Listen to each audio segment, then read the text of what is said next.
All right, welcome back to my channel, everybody. Chris Gault here, Healthy Living with Chris Gault, and we are on week 7 of our vlog as being a vegan-based, plant-based, still going strong, getting a little run in while we're socially distancing ourselves during this time.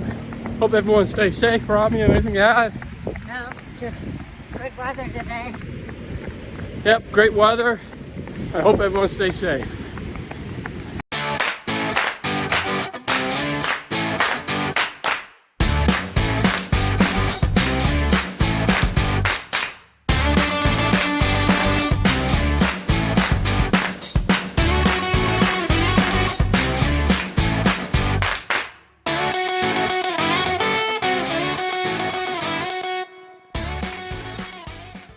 All right, so we're going to be cooking up a little bit of a stir fry here with tofu to start off our vegan week 7 of our vegan new vegan lifestyle here.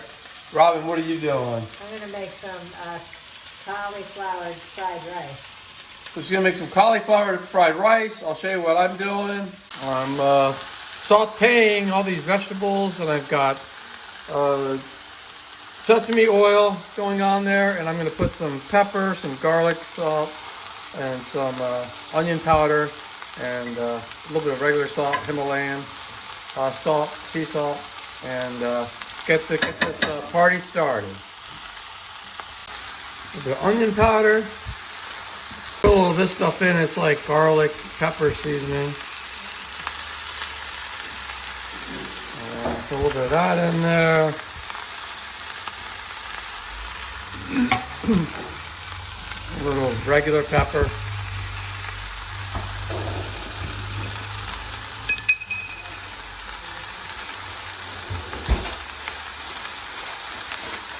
Just to say what I have in here, got broccoli, cauliflower, red pepper, mushrooms, and onions. That's going to taste really good over the rice that we're going to be cooking, the cauliflower rice that we're going to be cooking. And that's over here what Robin's working on right now. All right, Robin, you're working on that rice? Yeah. That cauliflower rice, I should say. Yeah. And the tofu's in the oven. Give us a little more flavor. I'm going to throw in some liquid aminos. This is, if you don't know, this is an alternative to soy sauce because it just has a lot less salt in it. It's a little bit healthier version. So I'm going to dump some of that in there. That's going to help give this a little more flavor and also start to wilt the vegetables a little bit. All right, the other thing I want to do is I want to add some mung beans. We sprouted these mung beans. It takes about 3 days to sprout them. But as you can see, they are sprouted. So you can see they actually have roots on them. So I'm going to throw some of those in there because mung beans have an awful lot of protein in them. And so it's going to really help this. It's really going to help this out by adding some protein in there. And actually, you know, the vegetables all have protein in it in themselves, but the mung beans are going to just give it a lot more. So in the tofu that we're going to put all this together, it's going to have protein too. So we're making, you know, people say, oh, if you're vegan, you can't get your protein in. They just don't know what being a vegan is, because you could definitely get your protein in every meal without any problem, and that's how the animals actually get the protein in. So, because they eat the plants, and that's how the protein gets in them. So, we could definitely get the protein in with just plants. All right, so we're just finishing up the plating. We got the vegetables and the rice put together. Robin's just throwing the tofu on. I'll show you that. And there you go. That is the final plate. You can see it looks pretty healthy.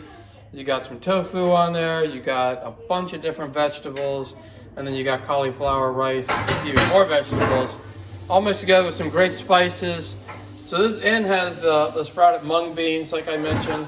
So this is going to be a very high protein, very nutritious, nutritionally dense dinner for tonight, and very tasty too.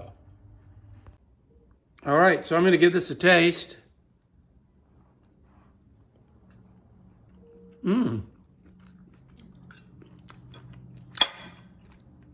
Very good, very good.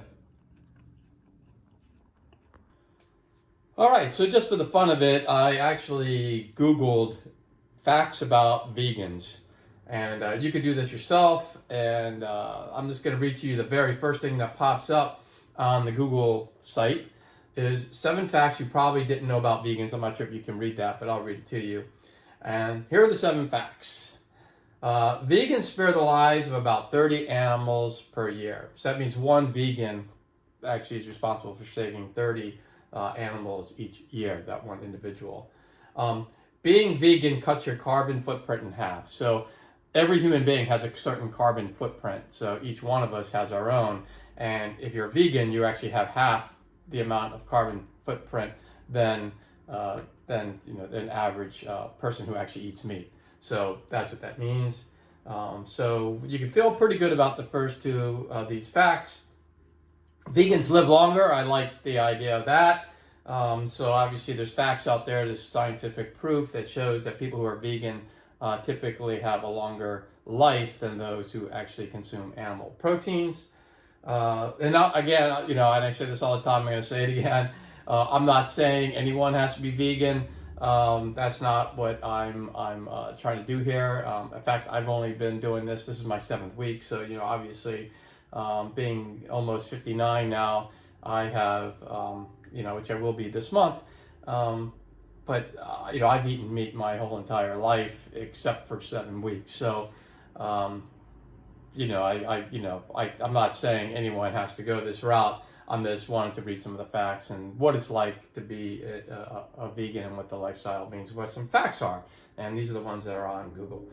So vegans live longer. So that's a good one. The next one is vegans save 1,100 gallons of water each day. So that means each person, so each individual person will save 1,100 gallons of water every day. And most of that water is water that goes to feed the livestock or, to hydrate the livestock.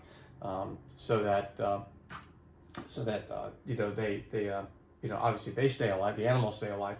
But if the animals weren't drinking all that water, then obviously you'd be saving a lot of water. So one person can save 1,100 gallons of water a day if they're not consuming animal products, and the demand for animal products goes down, the demand for the water goes down, and that's how they get that number. Vegans are less likely to die from heart disease. So I like that one too. A lot of that I think is because of the cholesterol level, and it's been shown that the cholesterol levels in vegans is definitely a lot lower than the cholesterol level of someone who consumes meat. And because of that, you have less plaque buildup in the veins, and when you have less plaque buildup in the veins, it actually keeps the heart from having to work overtime. And if the heart has to work overtime all the time to push the blood through veins that have been clotted, then obviously you can have a heart attack. And that's why vegans tend to not die from heart disease, because their cholesterol levels are low. So that's how they come up with that. Vegans save 45 pounds of grain each day. So again, that goes with what the animal consumes a lot of water, also consumes a lot of grain. And all that grain can be actually used to feed the world. And if they didn't feed the animals all that grain, then you can actually feed the whole world's population easily if you didn't do that. So that's why it's so important to save the grain. So save 45 pounds. One person who does not consume animal products can save 45 pounds of grain every day that can go to somebody else. And then the last one is vegans are less likely to have a stroke. And again, I think that has to do with cholesterol levels and keeping the blood clean, keeping less fat in the blood, and that way the blood flows well, because obviously a stroke is when you start to hemorrhage in the brain or something bursts. And so obviously the less pressure, blood pressure is lower, and blood pressure tends to be lower in vegans than non, then that really helps with the whole stroke issue. So those are 7 facts. You can take them or leave them, but they're up there on Google. I believe them, and so just wanted to let you know as we are going through this journey. And again, unfortunately, I won't be able to show you a blood test this week because of the whole coronavirus thing, and I'm really not sure when. The last thing I want to do is to put any pressure on our healthcare system people. They're doing an unbelievable, fantastic job of trying to keep this virus at bay, that we're all going through this. And the last thing you want to do is do something that actually doesn't really matter in the big scheme of things. I mean, I have plenty of time to check my cholesterol. And again, I was going to do this diet for a month and then check the cholesterol and then see what happens. But I found that, it's not that hard to be on this diet. So I'm finding that I'm not missing the meat as much as I thought. And that really comes a long way because, I grew up Italian, and I had meatballs, a sausage, brajol. I've had, all sorts of I love steak, hamburgers, all that kind of stuff. And so I thought, I was really worried because I thought I was really going to miss all this stuff. And, I had to go a whole, month, and not eat it. But actually I find myself not needing to eat it. And I think a lot of it is because I just stay full, and I'm eating a lot of raw vegan diet, and some of it's not raw, but a lot of it is. And I'm trying to stay away from the processed junk, which there is a lot of processed stuff out there for vegans too, but I'm trying to stay away from most of that and really try to eat whole, real foods. And I think because those foods tend to be very nutrient dense, I am eating a lot, but because they tend to be really nutrient dense, I think what's happening is I'm just not getting the craving for meat or anything else that's bad for me. So, and I feel full all day, and I do eat probably 6 or 7 times a day.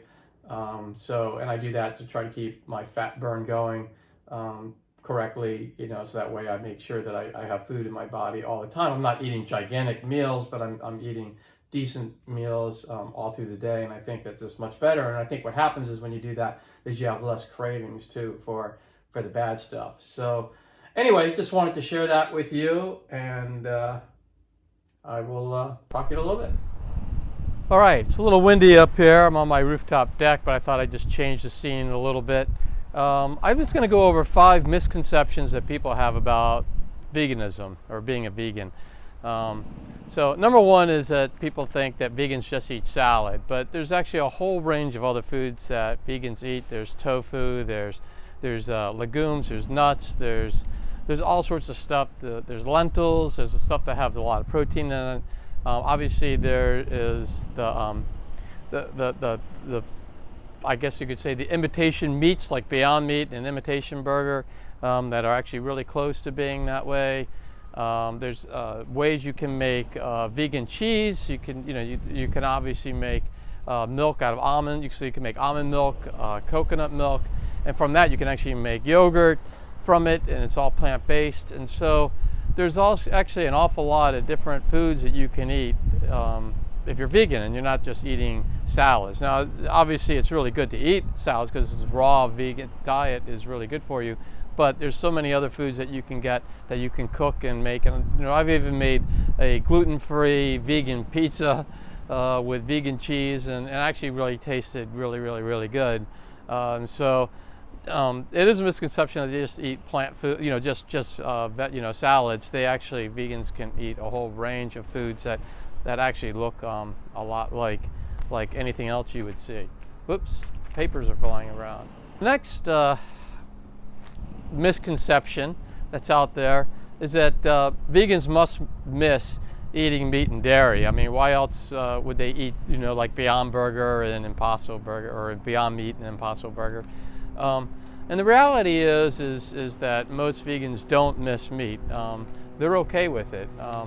Actually, I thought I was going to miss meat, but I really don't. I'm actually amazed at it because I eat meat a lot, like I just mentioned. But I really don't miss it that much, especially if I fill myself up with other nutrient-dense, healthy foods, and I just don't crave anything like that. So vegans aren't going to miss meat, and there's actually a lot of vegans that don't eat that kind of stuff. Like my wife, actually, she doesn't even like meat, so she never would eat Beyond Meat or Impossible Burger because it's just not something she likes. So everyone's different. Some people are going to miss meat, some people aren't, and So anyway, not all vegans are that way. The next misconception is vegans can't get enough calcium without dairy. And the reality is there's actually calcium in soybeans, soy nuts, bok choy, broccoli, collards, Chinese cabbage, kale, mustard greens, and okra, and a bunch of other stuff. So you can actually get your calcium from other forms that's not dairy. There's also, if you buy almond milk or soy milk or a coconut milk, and it actually tastes almost like milk. I like it better than regular milk. But there's actually a lot of times they fortify that with a non-meat or non-animal product calcium, and so you're getting calcium that way too. So it's actually very easy for a vegan to get enough calcium. Another one is people think that being a vegan is expensive, and I always think that's a pretty funny one because my cost ever since I gone the vegan route, my food costs have actually gone down because meat costs more, and that was the most expensive part of my my bill, especially because I always buy organic. So I was buying organic beef and chicken and fish, and now I don't have that, so it's actually cheaper instead of more expensive. So again, it could also come down to how you buy and what you buy, but in most cases, definitely not more expensive. So that myth is busted.